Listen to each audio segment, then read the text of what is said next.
Welcome back, everyone. Thank you so much for joining us. This is Politics Tonight, and I've been speaking with Dr. Epelle, Policy Development Analyst, Convener, Disability Inclusion in Nigeria. Dr. Epelle, thank you so much for staying with us. In October, the President signed the instrumental ratification of the protocol to the African Charter on Human and People's Rights on the rights of persons with disability in Nigeria. How well is this being implemented? Well, that's a much more broader and holistic legal instrument that needs all kinds of interpretation, including clarification. I'm grateful, the community of persons with disability, we're grateful that the President have signed and ratified the aspect that concerns Nigeria, which makes us part of the African Union effort, towards a holistic legal instrument for disability.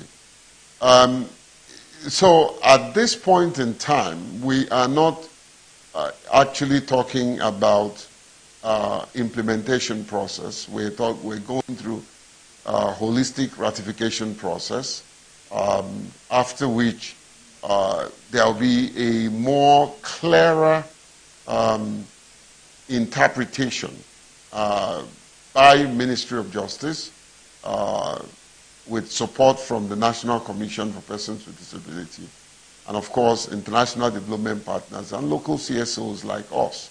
You can imagine that we're struggling to implement the Discrimination and Prohibition Act, and now we're talking about the African Act. So we haven't started unveiling the total content of the African Charter on this, the African Union Charter on Disability. We haven't started looking at that.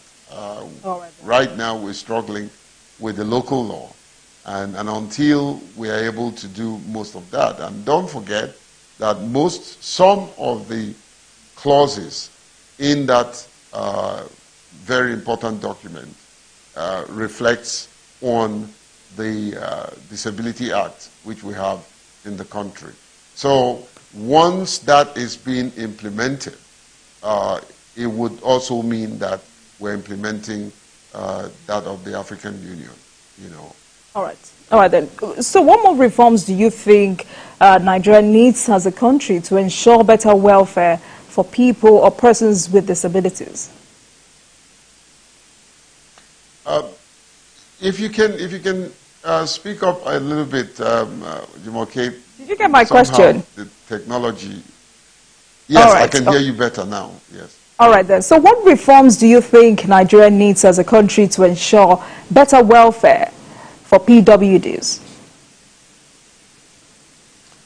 Well, there's a whole lot of reforms that needs to take place for the betterment of persons with disability.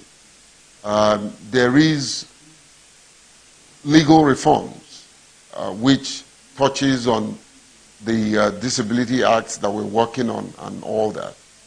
But also more to that, you're talking about access to justice. The issue of access to justice for persons with disability have not been holistically addressed. If I may say, have not been addressed.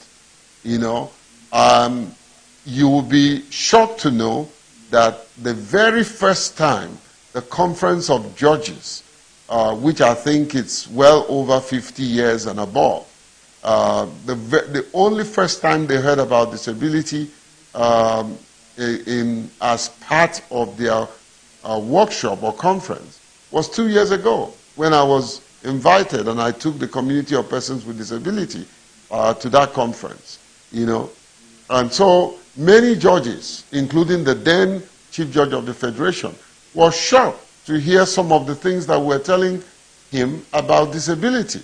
I'm not a lawyer, but I've read a little bit more to know that in court practice, in the courtroom, there is what they call practice direction. You know, the things that the judge would do. I hope my explanation is perfect.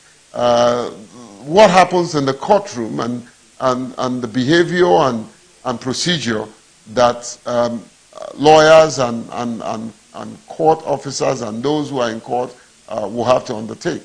Many of them are not disability inclusive, you know.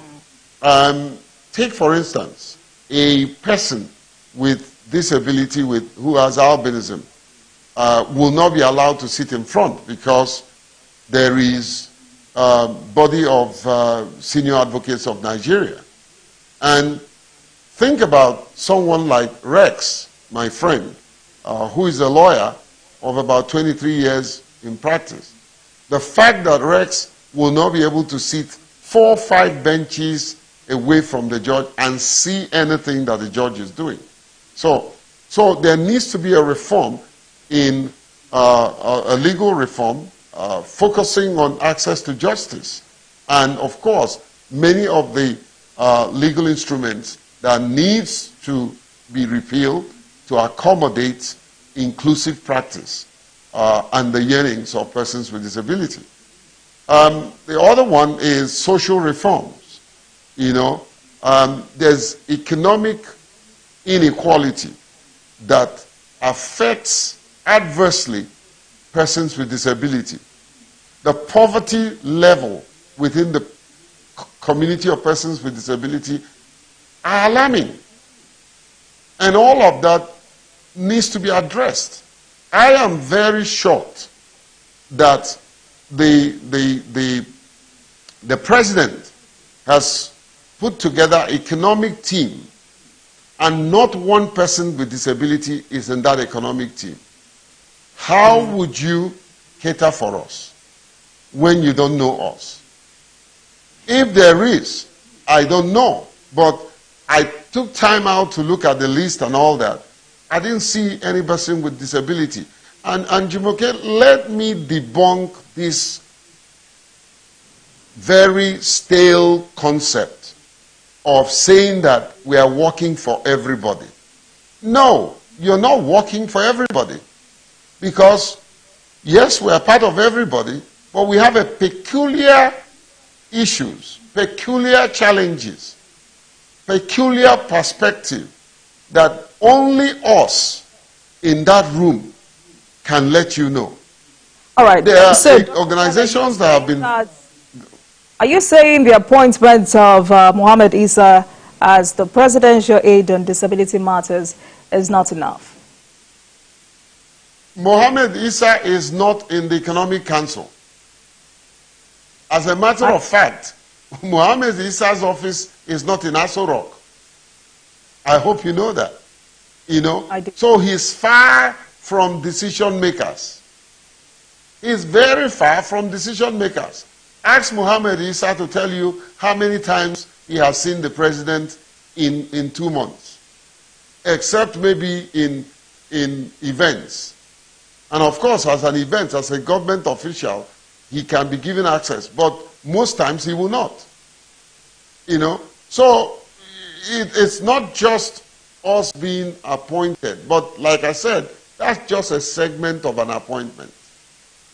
Special Assistant to the President on Disability Matters. Is he in the Economic Council? He hasn't told us. And I don't think he is. You know, many committees that have been appointed by government. And I'm not finger pointing to President Bola Ahmed's government alone. Governments of this country and several African countries don't understand inclusivity and its implication.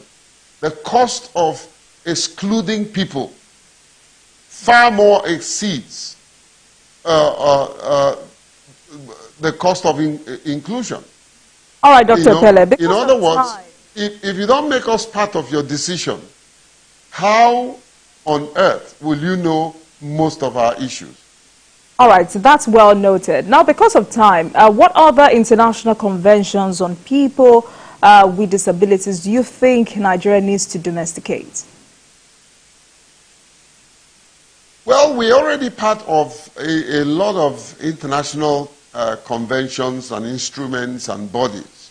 You know, the only thing we need to do is to do what the provision of that partnership and engagement entails. Where we rectified the CRP, the Convention of Rights of Persons with Disability. We're part of the African Union Charter on disability.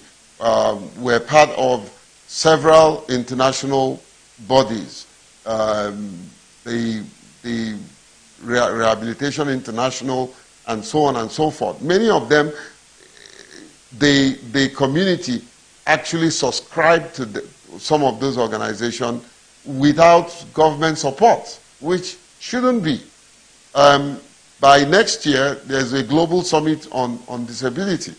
And I think this is the right time the government begins to put together the team that will go there and also give us the opportunity to sit together and decide what our future entails as it pertains to global disability rights and empowerment. I mean, so to finally wind down this conversation, what steps do you think should be taken to ensure full implementation of inclusion in all government agencies and parastatals?